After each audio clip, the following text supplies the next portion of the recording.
नमस्कार प्यारे विद्यार्थियों, एक बार फिर से स्वागत है हमारे YouTube चैनल में। मैं आज आपके लिए लेकर आ चुका हूं आपके कक्षा 8वीं विषय सामाजिक विज्ञान का संपूर्ण सॉल्यूशन उत्तर कुंजी 1 से लगाकर 25 तक। इस वीडियो में आपको सभी प्रश्नों के उत्तर बताने वाला हूं। जी हाँ प्यारे विद्यार्थियों, तो चलिए शुरू करते हैं। यह आपके रहा पेपर, ठीक है। पहला प्रश्न यहाँ पर आपके दिया गया है प्यारे विद्यार्थियों। भारत के अंतिम वॉइसराय थे। भारत के अंतिम वॉइसराय थे Lord Macaulay, Lord Dalhousie, Lord Ripon, Lord Mountbatten. तो ये मैंने आपको सुबह ही बता दिया था और ये आपके परीक्षा में आ गया, तो इसका सही उत्तर करेंगे द। अगला प्रश्न करेंगे प्यारे विद्यार्थियों दूसरा। झूम खेती को इस नाम से भी जाना जाता है। गहन कृषि, घुमंतु कृषि, स्थायी कृषि, वाणिज्यिक कृषि। तो इसका सही उत्तर करेंगे प्यारे विद्यार्थियों घुमंतु कृषि। तो इसमें आपको अ बढ़ना था। अगला प्रश्न करेंगे वेदिका फार्म बनाए जाते हैं। तीसरा प्रश्न, तो इसमें आपको रेगिस्तान, मैदानी इलाके, तीव्र ढाल वाले। तो इसका सही उत्तर करेंगे ब। अगला प्रश्न करेंगे प्यारे विद्यार्थियों। अगला प्रश्न यहाँ पर आपके चौथे दिया गया है निम्न से वन आधारित उद्योग हैं। डेयरी उद्योग, चर्म उद्योग, सूती वस्त्र, लुगदी उद्योग, कागज उद्योग। तो इसका सही उत्तर करेंगे स। तो इसमें आपको स बढ़ना था प्यारे विद्यार्थियों। आगे बढ़ने से पहले वीडियो को लाइक कर दीजिए, अपने दोस्तों के साथ शेयर कर दीजिए ताकि उनको भी पता चले हमने कितने सही किए कितने गलत किए हैं। कमेंट करके बताइएगा आपका पेपर कैसा गया। पांचों प्रश्न यहाँ पर आपके दिया गया है। विशाल वन भूमियों को साफ किया जाता है। खनन के लिए, इमारती लकड़ी के लिए, विशाल औद्योगिक परियोजना के लिए, उपयोग सभी। तो इसका सही उत्तर करेंगे प्यारे विद्यार्थियों उपयोग सभी।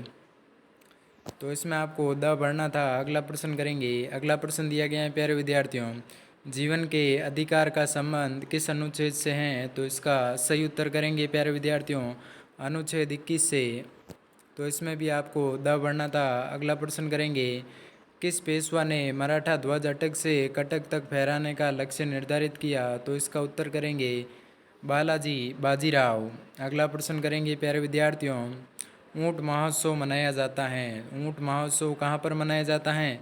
जैसलमेर, जोधपुर, बीकानेर, अजमेर। तो इसका सही उत्तर करेंगे प्यारे विद्यार्थियों बीकानेर में, ठीक है। तो इसका सही उत्तर करेंगे स। अगला प्रश्न करेंगे। अगला प्रश्न यहाँ पर आपके दिया गया है। पहला प्रश्न है रासायनिक कीटनाशकों और उर्वरकों का विनियमित उपयोग का सामान्य तरीका है। तो यहाँ पर आपको पहले में बढ़ना था भूमि संरक्षण। क्या बढ़ना था भूमि संरक्षण, ठीक है। भूमि संरक्षण यहाँ पर आपको पढ़ना था पहले में। अगला प्रश्न यहाँ पर आपके दिया गया है। किस क्षेत्र में विशेष लोगों के आने जाने को कहते हैं। तो क्या कहते हैं प्यारे विद्यार्थियों प्रवास कहते हैं। तो इसमें आपको प्रवास बढ़ना था। क्या बढ़ना था प्रवास बढ़ना था। अगला प्रश्न करेंगे तीसरा। अस्पृश्यता एक अपराध है। तो इसमें आपको क्या बढ़ना था प्यारे विद्यार्थियों दंडनीय। दंडनीय, ठीक है। इसमें आपको दंडनीय बढ़ना था। अगला प्रश्न करेंगे चौथा। चौथा प्रश्न यहाँ पर आपके दिया गया है। तो इसका देख लीजिए किसी स्थान की जनसंख्या का क्षेत्रफल बताता है। तो इसका सही उत्तर करेंगे, मैं यहाँ पर खाली जगह में थोड़ा बता देता हूँ, जनघनत्व। क्या बढ़ना था जनघनत्व, घनत्व, ठीक है। ये इसका सही उत्तर करेंगे। अगला प्रश्न है प्यारे विद्यार्थियों 10वां दिया गया था। इसमें आपको क्या करना था मिलान करना था प्यारे विद्यार्थियों। तो मिलान में आपको क्या करना था, ये आपके 2 नंबर का प्रश्न था मृदा अपरदन को रोकना। तो इसका आपको मिलान करना था चट्टान बांध से। और अगला प्रश्न है प्रधानमंत्री कौशल विकास योजना की शुरुआत कब से हुई। तो इसका सही उत्तर करेंगे 2015 से। सामाजिक न्याय के लिए संवैधानिक प्रावधान है। तो इसका सही उत्तर करेंगे आरक्षण। और चौथा यहाँ पर दिया गया है प्रत्येक 10 साल में जनसंख्या संबंधी सूचना एवं आंकड़े प्राप्त करने की प्रक्रिया क्या कहलाती है। तो इसका सही उत्तर करेंगे जनगणना। तो एक बार मैं आपको फिर से बता देता हूँ। पहले में आपको क्या बढ़ना था चौथे से मिलान करना था। चौथे से मिलान करना था। दूसरे में आपको मिलान करना था तीसरे से। तीसरे से मिलान करना था, ठीक है। अगला प्रश्न करेंगे प्यारे विद्यार्थियों निम्नलिखित कथनों सत्य असत्य बढ़ना था। जन सुविधाओं का संबंध लोगों की मूलभूत सुविधा से नहीं होता है। तो इसका उत्तर करेंगे प्यारे विद्यार्थियों असत्य। इसमें आपको बढ़ना था। क्या बढ़ना था असत्य बढ़ना था। अगला प्रश्न करेंगे दूसरा। दूसरा प्रश्न यहाँ पर दिया गया है शिक्षित युवाओं को 2 वर्ष की अवधि के लिए बेरोजगारी भत्ता देने के लिए मुख्यमंत्री युवा संबल योजना चलाई गई। तो इसका सत्य करेंगे इसमें। अगला प्रश्न करेंगे तीसरा। फसलों का बीमा करके किसानों को राहत देने के लिए प्रधानमंत्री फसल बीमा योजना संचालित की जा रही हैं, तो इसका उत्तर करेंगे सत्य। अगला प्रश्न करेंगे प्यारे विद्यार्थियों। अगला प्रश्न यहाँ पर दिया गया है, निजी परिवहन साधनों की बजाय सार्वजनिक परिवहन के साधनों का प्रयोग पर्यावरण सुरक्षा के लिए ज़्यादा बेहतर है, तो इसका उत्तर करेंगे सत्य। तो अभी तक किसी ने लाइक नहीं किया है प्यारे विद्यार्थियों, किसी ने लाइक नहीं किया है, 0 लाइक बता रहा है, 0 लाइक बता रहा है वीडियो पर। तो प्लीज़ आप एक लाइक कर दीजिएगा, अपने दोस्तों के साथ शेयर कर दीजिएगा और कमेंट कर दीजिएगा। आगे आपके गणित का पेपर है, उसका भी मैं आपको model paper, most important question और आपको कैसे हल करना है पेपर, सारी जानकारी मैं आपको देने वाला हूं, तो जुड़े रहिए हमारे यूट्यूब चैनल से। अगला प्रश्न यहाँ पर आपके दिया गया है, रैयतवाड़ी व्यवस्था को समझाइए, तो इसका उत्तर करेंगे, ठीक है। तो इसका उत्तर करेंगे प्यारे विद्यार्थियों, रैयतवाड़ी व्यवस्था ब्रिटिश सरकार द्वारा लागू की गई भूमि कर प्रणाली थी, जिसमें किसान रैयत सीधे सरकार को भूमि कर चुकाते थे। तो यहाँ से लगाकर यहाँ तक ये आपको करना था, ये आपके 2 नंबर का प्रश्न। अगला प्रश्न करेंगे 13 प्रश्न प्यारे विद्यार्थियों आपके 4 नंबर का था, ईस्ट इंडिया कंपनी की विलय नीति को समझाइए, तो इसका उत्तर करेंगे। तो प्यारे विद्यार्थियों इसका सही उत्तर है, लॉर्ड डलहौजी द्वारा अपनाई गई डॉक्ट्रिन ऑफ लैप्स नीति के तहत यदि किसी भारतीय शासक की मृत्यु बिना किसी पुरुष उत्तराधिकारी के हो जाती थी, तो उसका राज्य ब्रिटिश ईस्ट इंडिया कंपनी के अधिकार में आ जाता था। इस नीति के तहत सतारा 1848, नागपुर 1853, झांसी और अवध जैसे कई राज्यों का विलय कर लिया गया था। इस नीति का भारतीय शासकों ने विरोध किया और 1857 के प्रमुख कारणों से बनी, ठीक है। अगला प्रश्न प्यारे विद्यार्थी यहाँ पर आपके दिया गया है, वुड डिस्पैच के बारे में संक्षिप्त में बताइए, तो इसका उत्तर करेंगे। तो इसका सही उत्तर करेंगे, वुड डिस्पैच 1854 में चार्ल्स वुड द्वारा तैयार किया गया एक महत्वपूर्ण शैक्षिक दस्तावेज था, जिसे भारतीय शिक्षा का मैग्ना कार्टा भी कहा जाता था। इसने भारत में प्राथमिक, माध्यमिक और उच्च शिक्षा के विकास की सिफारिश की। इसके अंतर्गत विश्वविद्यालयों की स्थापना, जैसे 1857 में कलकत्ता, बॉम्बे और मद्रास में माध्यमिक शिक्षा के लिए सरकारी व निजी विद्यालयों को सहायता देने की नीति शामिल थी। अगला प्रश्न करेंगे। अगला प्रश्न इसी का 14वें का दिया गया है, प्रार्थना समाज के कार्यों का संक्षिप्त में वर्णन कीजिए, आपके 2 नंबर का है, तो इसका उत्तर करेंगे।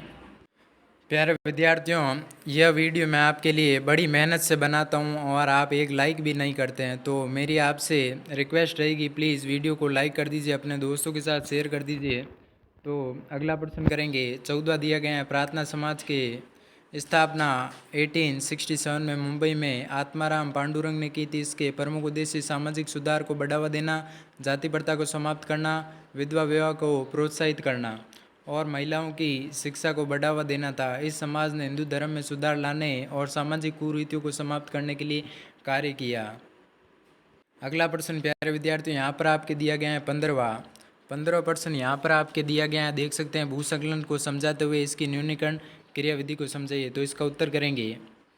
तो इसका उत्तर करेंगे, भूस्खलन एक प्राकृतिक आपदा है जिसमें मिट्टी, चट्टानें और अन्य भू सामग्री ढलानों से नीचे की ओर खिसक जाती हैं। अत्यधिक वर्षा, भूकंप, वनों की कटाई मानव गतिविधियों के कारण हो सकता है। तो ये कुछ इस प्रकार से आपको लिखना था प्यारे विद्यार्थियों, तो आप इसका वीडियो रोक कर देख सकते हैं और स्क्रीनशॉट भी ले सकते हैं। अगला प्रश्न करेंगे। अगला प्रश्न प्यारे विद्यार्थियों, मानव संसाधन क्यों महत्वपूर्ण है, तो इसका उत्तर करेंगे।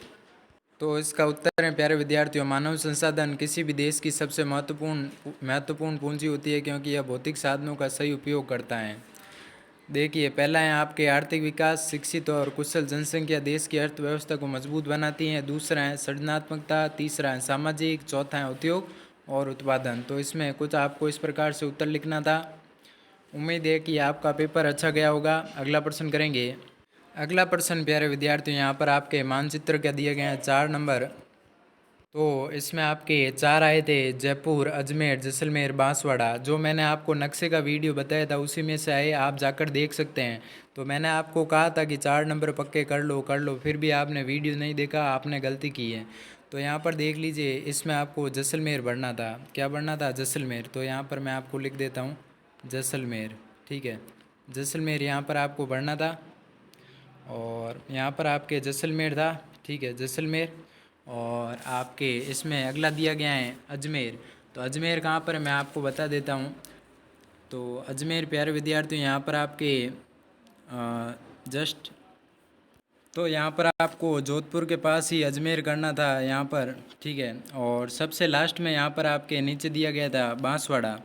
बांसवाड़ा यहाँ पर आपको भरना था। मैंने आपको 4 नंबर का जो नक्शा बताया था उसी में से सारे के सारे आए हैं, आप जाकर देख सकते हैं। और उसके बाद इसमें आपके जयपुर दिया गया था जो कि आपके राजस्थान की राजधानी है, तो जयपुर इसमें आपको भरना था, जस्ट यहाँ पर नागौर के पास में। तो प्यारे विद्यार्थियों, जो मैंने यहाँ पर आपके ब्लू कलर का यहाँ पर कलर कर दिया है, यही आपके जयपुर हैं, ठीक है। मैं यहाँ पर आपको बता देता हूँ जयपुर, ठीक है। यहाँ पर आपको 4 नंबर का जो मैंने आपको बताए थे वही आए थे। अगला प्रश्न करेंगे यहाँ पर, स्वामित्व के आधार पर उद्योगों का वर्गीकृत कीजिए। तो इसका उत्तर करेंगे प्यारे विद्यार्थियों। तो यहाँ पर आपके प्रश्न दिया गया है स्वामित्व के आधार पर सार्वजनिक क्षेत्र के, तो इसमें आपको कुछ इस प्रकार से प्रश्न करना था, ठीक है। तो ये इसके उत्तर हैं। अगला प्रश्न करेंगे 19वां, दो पेय फसलों का वर्णन कीजिए। तो इसमें आपको कोई भी दो लिख देने थे, जैसे कि चाय, कॉफ़ी, कोको, इस प्रकार से यहाँ पर आपको करना था। अगला प्रश्न करेंगे। अगला प्रश्न 20वां आपके दिया गया था, स्वतंत्रता का अधिकार व धार्मिक स्वतंत्रता के अधिकार का वर्णन कीजिए। तो इस प्रकार से यहाँ पर आपको करने थे। प्यारे विद्यार्थियों, बाकी प्रश्नों के उत्तर हम अगले वीडियो में करेंगे, तब तक यहाँ पर आप पेपर देख सकते हैं, ठीक है। बाकी अगले वीडियो में करेंगे, पार्ट 2 आएगा, उसमें हम सभी प्रश्नों के उत्तर करेंगे। धन्यवाद।